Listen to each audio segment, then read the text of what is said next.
So in passage 3 of chapter 3, we are exploring what it means to become people who are capable of caring for place.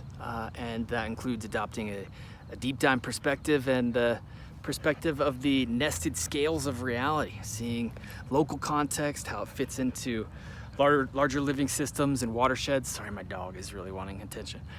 So I have a story submission, and the one that I wanted to respond to was how I am seeing a parallel between various levels of living systems, seeing the nested nature of reality and how patterns repeat.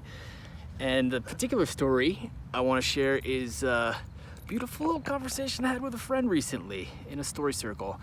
She was reflecting on the way that the world is so extractive and how there's just patterns of abuse out there. And if you're a really giving person, this world tends to abuse your giving to some extent. And I compared that to being like a cell in a diseased organ, and how the cell can feel very extracted.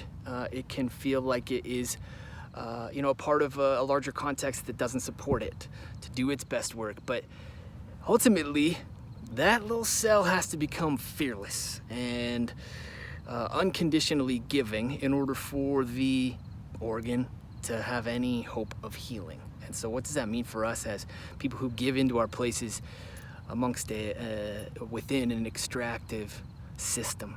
There's a certain amount of fearlessness that we have to have, and we have to appreciate the fact that there are all sorts of gifts we receive when we give even into that.